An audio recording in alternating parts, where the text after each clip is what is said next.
हे guys, welcome back once again. दोस्तों, आज की कहानी एक ऐसी लड़की की है जो अभी अभी कुछ दिन पहले एक नए टाउन में शिफ्ट हुई है और अपनी जॉब की वजह से उसे बस तलाश है तो किसी एक रेंटेड फ्लैट जहाँ का एनवायरनमेंट अच्छा हो, पर इतना अच्छा होगा उसने ये सोचा नहीं था। चलिए शुरू करते हैं इस कहानी को। सारा नाम की लड़की जो अभी अभी लॉस एंजलिस में शिफ्ट हुई है, वो एक कॉर्पोरेट ऑफिसर है। उसका काम है लोगों को लोन सेल करवाना। वो अभी यहाँ पर घर ढूंढ रही है, तभी उसकी नजर एक अपार्टमेंट पर पड़ती है जो कि उसके बजट के अंदर ही था और काफी अच्छी लोकेलिटी में भी मौजूद था। वो अंदर जाने का सोचती है और डोर बेल को बजाने के लिए आगे बढ़ती है, लेकिन इत्तेफाक से गेट अपने आप ही खुल जाता है और वो अंदर चली जाती है। अंदर जाने पर उसे ब्रायन नाम का लड़का मिलता है जो उसे हाई करके ग्रीट करता है। जिसके बाद सारा को एडी नाम की एक बूढ़ी औरत दिखाई देती है जो उसे काफी अच्छे से वेलकम करती है और उसे बेटी कहकर पुकारती है। लेकिन तभी उन्हें चक्कर आना शुरू हो जाते हैं, इसीलिए सारा और वहाँ मौजूद लोग उनके पास जाते हैं, उन्हें संभालते। उनका कहना था कि ये बस एक वीकनेस की वजह से हो रहा है। जिसके बाद वो ऊपर वाले फ्लोर पर जाती है जहाँ के रूम्स को वो देखना शुरू कर देती है। लेकिन जब वो पहले कमरे में आ जाती है तो वहाँ पर उसे बहुत सारे लोग दिखाई देते हैं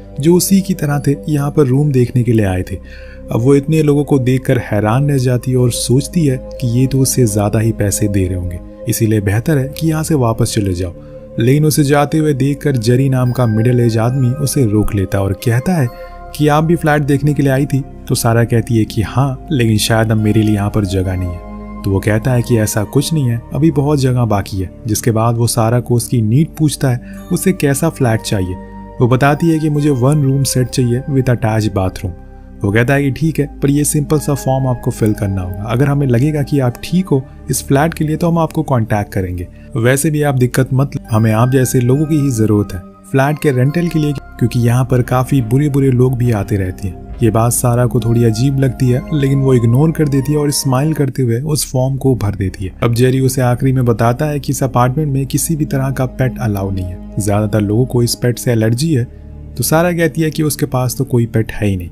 अब वापस आते हुए उसके दिमाग में बस यही चल रहा था कि कैसे भी करके उसे ये फ्लैट मिल जाए, क्योंकि यहाँ का एनवायरनमेंट और लोग बहुत ही ज्यादा फ्रेंडली थे। अब यहाँ सारा को हम उसके रीसेंट घर में देखते हैं जहाँ वो कॉल पर अपने डैड से बात कर रही होती है। इसी बीच हमें ये पता चलता है कि उसकी कुछ खास बनती नहीं है अपने घर वालों से और इसीलिए वो उनसे दूर रहने के लिए आई है। तभी हम एक और बात नोटिस करते हैं कि सारा के पास एक कैट है, यानी कि एक पेट है। उसने जेरी से झूठ बोला। अब ये झूठ उसे कितना महंगा पड़ेगा ये तो हमें आगे ही पता लगेगा। अगले दिन हम उसे एक ऑफिस में देखते हैं जहाँ पर उसके पास जेरी का कॉल आता है जो कि उसे बताता है कि उसे 1 बेडरूम सेट मिल गया है, जिसे सुनकर वो बहुत खुश होती है और फौरन उसी दिन अपने सामानों को शिफ्ट करना शुरू कर देती है। और आखिर में जब वो चोरी छुप के अपनी कैट को ले जा रही होती है तो उसे वहां दूर खड़ा एक आदमी स्टॉक कर रहा था, लेकिन जैसे ही वो उसे देख पाती वो वहां से चला जाता है। जिसके बाद उसकी मुलाकात ब्रायन से होती है जो उसे हेलो कहता है और बताता है कि आज रात में अपार्टमेंट में सभी लोगों ने बारबेक्यू पार्टी रखी है जिसमें कि तुम भी इन्वाइटेड हो, इसीलिए जरूर आना। सारा मान जाती है और फिर ब्रायन वहां से चला जाता है। उसे उसका बिहेवियर बहुत पसंद आता है और वो कहीं ना कहीं हल्का फुल्का उसे लाइक भी करने लग गई थी। अब रात हो जाती है और सारा पार्टी में पहुंचती है जहाँ पर एडी उसे सभी से मिलवाती है, जिसमें एक लेस्टर नाम का आदमी भी मौजूद था। वो भी उसे मिलता है, लेकिन वो बहुत ही ज्यादा स्ट्रेंज था और ये वही बंदा था जब सारा यहाँ पर आई थी तो उसे स्टॉक कर रहा था। वो सारा को एक बुक ऑफर करता है पढ़ने के लिए, लेकिन वो उसे लेने से मना कर देती है, इसीलिए वो चुपचाप वहां से चला जाता है। जिसके बाद ब्रायन आता है और उसे पार्टी में लेकर चला जाता है, लेकिन लेस्टर अभी भी उसे ही देख रहा था। यहाँ हम क्लोज से लेस्टर को देख पाते हैं तो पता चलता है कि उसकी एक आंख नहीं है और उसका एक कान भी नहीं है, और ऐसा कैसा हुआ उसके साथ यह हमें कहानी में आगे पता चलेगा। इसके बाद अब सारा अपने रूम में आ जाती है सोने के लिए, लेकिन वो देखती है कि उसकी नींद की गोलियां खत्म हो चुकी है। उसे आज सोने में बहुत दिक्कत होती है। तभी उसे कुछ हलचल सुनाई देती है जो कि साइड वाले ब्रांड के फ्लैट से आ रही थी, पर वो इग्नोर करती है और सोने की कोशिश करती है। अगली सुबह वो सबसे पहले तो अपनी मेडिसिन ऑर्डर करती है। तभी उसकी नजर एक पेपर पर पड़ती है जो किसी ने उसके गेट में डाला था, जिसे खोलने पर उसे पता चलता है कि किसी को पता चल गया है कि उसके पास एक पेट है, यानी कि बिल्ली है। इसीलिए उसने ये अपार्टमेंट के रूल्स और रेगुलेशन वाला पैम्फलेट उसके घर में फेंका है। उसके नीचे ये भी लिखा था कि इस अपार्टमेंट में कई लोगों को पेट से एलर्जी है, फिर भी तुम इस पेट को लेकर यहाँ आ गई, अब इसका अंजाम बहुत बुरा होगा। सारा बाहर जाती है तो देखती है कि दूर लैनचेस्टर खड़ा हुआ है, पर उसे देखते ही वो वहां से भाग जाता है। अब वापस आते टाइम सारा को फिर से ब्रायन मिलता है, जो कि काफी अजीब था, क्योंकि कैसे कोई इंसान बार बार एग्जैक्ट हर दिन मिल सकता है। खैर वो उसे आज रात के लिए डिनर पर इन्वाइट करता है, जो कि सारा थोड़ी देर सोचने के बाद मान भी जाती है, जहाँ पर उसकी बॉस उसे आज बहुत ज्यादा काम दे देती है, जिसे सारा मना नहीं कर पाती। फिर क्या, वो देर रात तक काम करती रहती है, जिसमें लीजा उसकी दोस्त उसकी मदद करती है। अब इसके बाद दोनों ही सारा की घर की ओर निकल जाते हैं। इसके बाद दोनों ही थोड़ा चिल करते हैं। इसी बीच सारा बताती है कि वो जब से यहाँ पर आई है तभी से उसे सही से नींद नहीं आ रही है, जिसकी वजह से वो बहुत ही ज्यादा परेशान है। आखिर वो करे तो करे क्या। और अपार्टमेंट में और किसी को पता चल भी गया कि उसके पास एक पेट है। तो लीजा कहती है कि अगर तुम्हें ये जगह सही नहीं लग रही है, तुम्हें यहाँ पर आराम नहीं मिल पा रहा है, तो सिंपल छोड़कर इसे निकल जाओ। लेकिन सारा बताती है कि उसी ये घर उसके बजट में मिल गया है और यहाँ के लोग बहुत ही अच्छे, ऐसी जगह बार बार नहीं मिलती, इसीलिए वो थोड़ी दिन एडजस्ट करके देखती है, क्या पता धीरे धीरे सब ठीक हो जाए। अब लीजा के जाने के बाद वो सोने के लिए चली जाती है, लेकिन आधी रात उसे कुछ हलचल सुनाई देती है और इस बारी उसे कुछ बेक्ड होने की आवाज आ रही थी और स्मेल भी आती है। वो किचन में जाती है तो देखती है कि वहां पर ओवन ऑन है, लेकिन उसके अंदर जो चीज मौजूद थी उसे देखकर वो दंग रह जाती है। दरअसल किसी ने उसकी बिल्ली को जिंदा ही ओवन में डाल दिया था और ये स्मेल उसी की आ रही थी। अब वो उसके आगे कुछ और सोच पाती कि तब तक उसके पीछे से कोई अनजान आदमी आता है और उसे बेहोश कर देता है, फिर उसे घसीट कर कहीं ले जाने लगता है। जब सारा की आंख खुलती है तो वो खुद को एक चेयर से बंधा हुआ पाती है। उसके सामने कोई और नहीं बल्कि ब्रायन ही खड़ा हुआ था, जो कि उसे कहता है कि आज से तुम्हारे अच्छे दिन शुरू होने वाले। सारा को कुछ समझ नहीं आता, इसीलिए वो जैसे तैसे करके खुद को छुड़ाने की कोशिश करती है। उसे लगता है कि शायद वो साइको किस्म का आदमी है, इसीलिए यहाँ से भाग जाना ही बेहतर होगा। वो खुद को फ्री कर लेती है और बाहर भागने लगती है, जहाँ पर उसे एक बूढ़ी लेडी मिलती है, जिससे वो रोते हुए कहती है कि वो उसे मार रहा है। लेकिन वो लेडी बहुत ही अजीब सा रिएक्शन देती है और फिर उसके बाल को पकड़कर उसे जमीन पर गिरा देती है, यानी कि वो भी ब्रायन के साथ मिली हुई है। और तब तक वहां ब्रायन पहुंच जाता है और फिर उसे करंट देकर रूम में ले आता है, जहां पर हमें पता चलता है कि असल में इस पूरे गेम में ये सभी फ्लैट वाले मिले हुए हैं। पर ये गेम है क्या और ये सारा के साथ ऐसा क्यों कर रहे हैं, ये हमें कुछ ही देर में पता लगेगा। पर फिलहाल के लिए वो उसे फिर से बेहोश कर देते ताकि वो अपने पेंडिंग कामों को पूरा कर सके।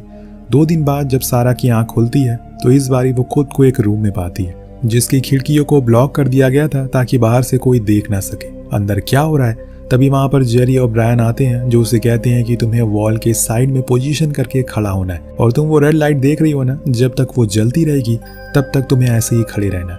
लेकिन वो मना करती और वो लोग लैनचेस्टर को बुला कर लाते और कहते हैं कि इसने भी ये करने से मना किया था, इसलिए हमने इसके साथ ये कर डाला। दोस्तों आपको पहले ही मैंने बताया था कि लैनचेस्टर की एक आंख और एक कान नहीं है, दोनों ही सिले हुए हैं, तो ये काम इन्हीं दोनों ने किया था। ये सब देखकर सारा बहुत डर जाती है और वो जैसे वो कहते हैं वैसे ही उनको फॉलो करती है। ये चीजें सारा के साथ कई दिन चलती रहती है, पर एक दिन वो थक कर गिर जाती है।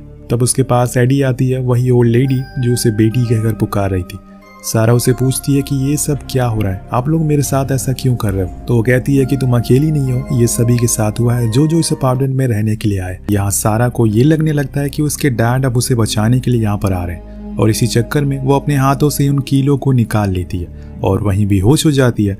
अगले दिन उस रूम में जेरी आता है और उसे कांग्रेट्स करता है, तुमने इस टेस्ट को पार कर लिया है। जिसके बाद वहां पर कई सारी औरतें आती हैं जो उसे साफ करती हैं और उसको मरहम पट्टी करती हैं। सारा सभी के हाथ पर देखती है कि वो कील का निशान है, यानी कि एडी सही कह रही थी, सभी को ये टेस्ट पास करना ही पड़ता है। इसके कुछ दिन बाद उसे फिर से रूम में लाया जाता है, जहां पर उसे मॉनिटर करा जाता है। उसके सामने बैठे थे 2 इंसान, जेरी और ब्रायन।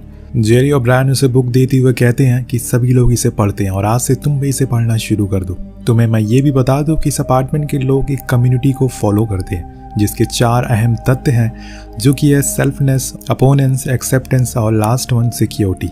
इन सभी के बारे में उस बुक में लिखा हुआ है। और इसके बाद सारा को फिर से उसी रूम में बंद कर दिया जाता है, जहां पर वो दिन रात उस बुक को पढ़ती रहती है। जब भी वो बाहर आती है वो वहां पर रहने वाले लोगों को देखती है, जो कि बहुत ही नॉर्मल बिहेव कर रहे थे, जैसे कि उनके साथ कुछ हुआ ही ना हो। लेकिन मन ही मन सारा को बहुत डर लग रहा होता है, न जाने अगला टेस्ट कौन सा हो जाए। अब कुछ दिन के गैप के बाद फिर से उसे जेरी और ब्रायन बुलाते हैं उसका लाइव डिटेक्शन टेस्ट करने के लिए, जिसमें उसे उसके डैड के बारे में पूछा जाता है, जहां वो बताती है कि वो उनसे नफरत करती है क्योंकि उन्होंने उसकी मॉम को धोखा दिया, वो भी एक ऐसी स्टेज पर जहां पर वो कैंसर से लड़ रही थी। उन्हें तो अपने आखिरी टाइम तक पता ही नहीं चला कि वो उन्हें चीट कर रही है। फिर एक दिन उनकी मौत हो गई, जिसके बाद जेरी उसे पूछता है कि क्या वो उसकी कम्युनिटी को ज्वाइन करना चाहती है।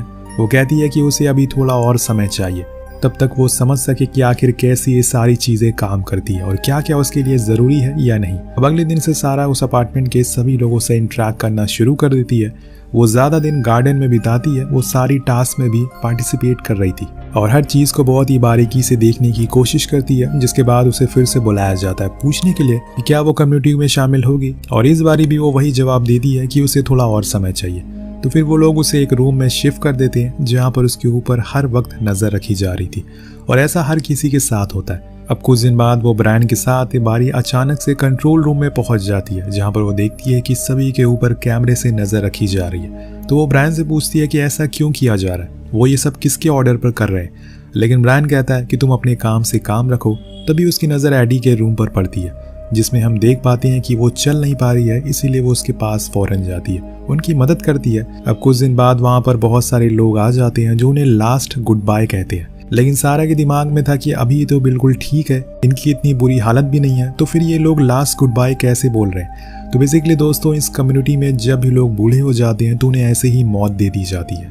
वो खुद ऐसी मौत चुनते हैं। अब वो ये सोच ही रही होती है कि तभी एक आदमी आता है कुछ पॉलीथीन बैग लेकर, और वो एडी के मुंह पर लगा देता है, जिससे कि उसका दम घुटने लगता है और कुछ ही सेकंड बाद उनकी मौत हो जाती है। ये सारी चीजें देखकर सारा के होश उड़ जाते हैं, पर वो ऐसा प्रिटेंड करती है कि जैसे कुछ हुआ ही नहीं है, सब कुछ नॉर्मल है।